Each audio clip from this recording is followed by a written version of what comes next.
we have to operate from a cynical viewpoint when it comes to viewing our politicians. That's just the way it is because they've made their own bed. But it's inspiring, hopefully, and I'm cautiously optimistic that there are people within Congress that sincerely are trying to back crypto here.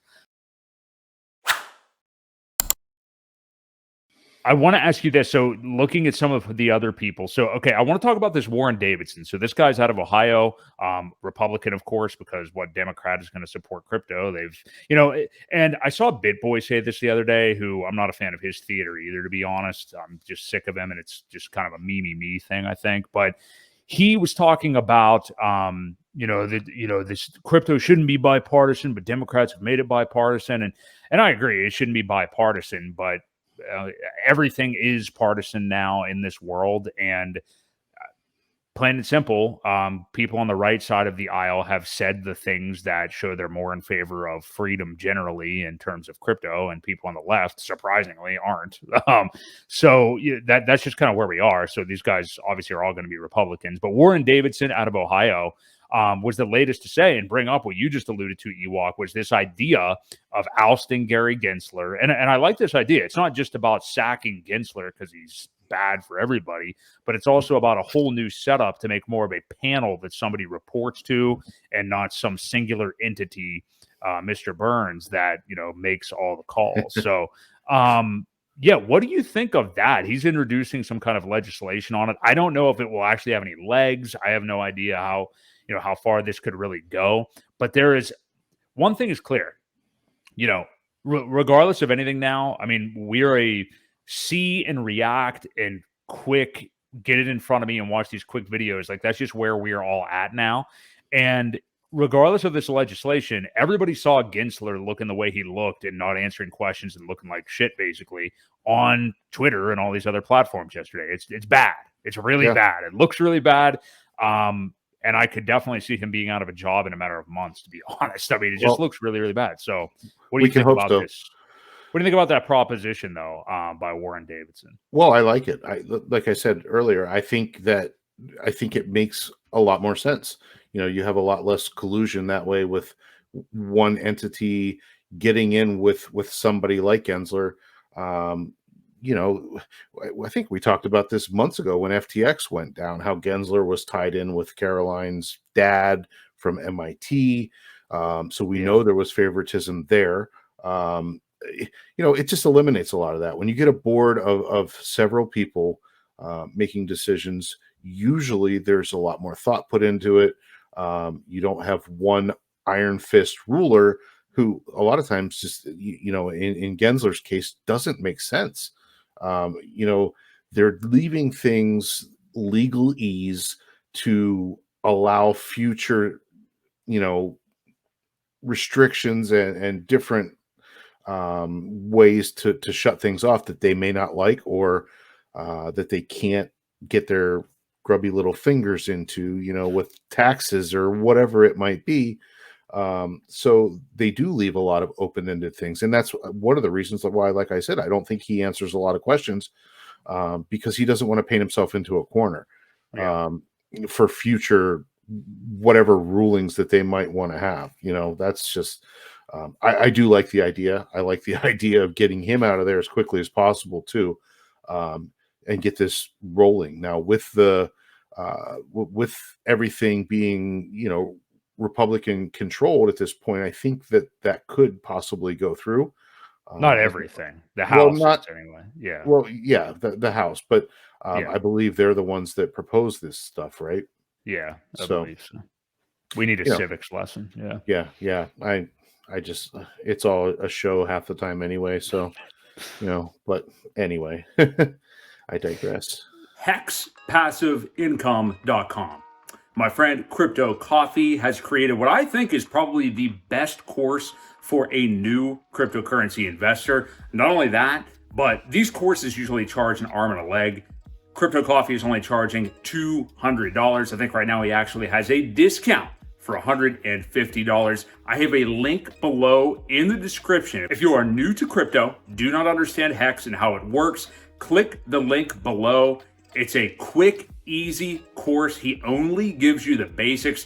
I personally, myself, have thought about creating an intro to crypto course in the past. I don't think there's any reason to do so because Matt, Crypto Coffee, has already taken care of that. And I don't think anything needs to be added by anybody else. So check it out. The link is in the description, and sign up to Hex Passive Income today. But yeah, I'm with you. Yeah, it'll be interesting to see where that goes. And then, of course, the other main character in this that's on our thumbnail is Tom Emmer. Like we mentioned, he's out of Minnesota. Really attacked Gensler, obviously, brought up the FTX stuff, challenged him on how many times he met with Sam Bankman-Fried, and to which Gensler said 2 public records of me meeting with him. So, in other words, you've met with him more than that. Right. And Tom Emmer referred to Gensler as an incompetent cop on the beat, which is a pretty funny line. Yeah. And driving crypto out of the U.S. And that's the main concern here is like, we don't want to speak on things that we're not as educated on. I don't believe in doing that. I think people look dumb when they do that, frankly. But like, we do know that there's a lot of politicians, mainly on the left in the last few years, that are stifling innovation, stifling free speech. And you don't want an innovation like crypto, which, again, should not be partisan at all. It's for the sovereign individual. And, people have to wake up and see that. But you do not want something like that pushed to these other countries, where they're all, again, ahead of us, Yeah, I mean, he brought up China. He's like, people are going to China because of the mistakes that we've made. So yeah, I mean, that's one of our biggest competitors as far as technology anyway. You give them this and it's terrible for any kind of adoption and any kind of growth. It would be like shutting down websites before the .com bubble kind of started to take off. It reeks of just dangerous precedents that could be set that we don't want to see that at all.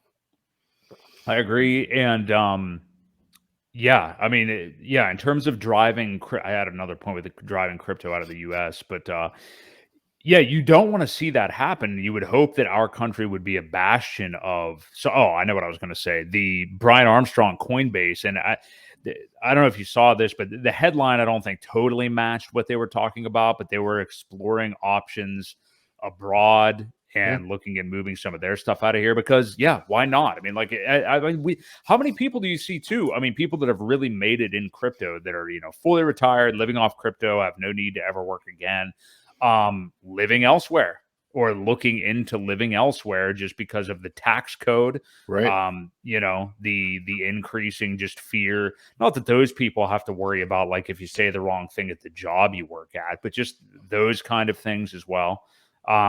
But mainly taxes, the pickpocketing and the not being left alone, Yeah. I mean, you've got a lot of people at this point moving to Puerto Rico for the tax haven, but now you're going to see people just leaving the country and, going to places, money always goes where it's treated best. It's always been the case, and it forever will be the case.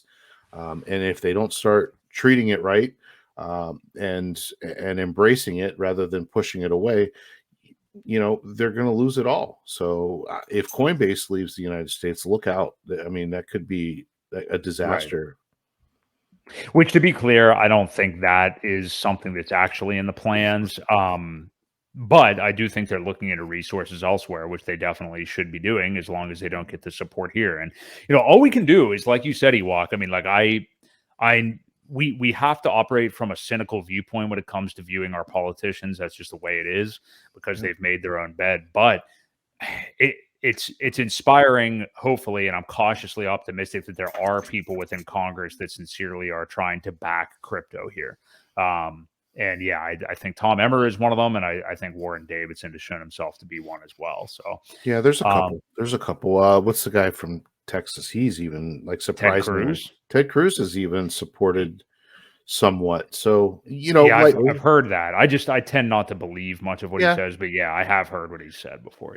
Just there's a few of them out there. So hopefully we can plant the bug and pass the good word that this is a good thing. Let's embrace it, and we can actually, if we do it right, taxing it would be an option. Otherwise, people are going to leave the country. We're not going to get any of it.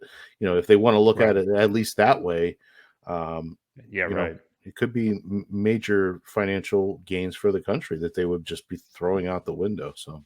Yeah.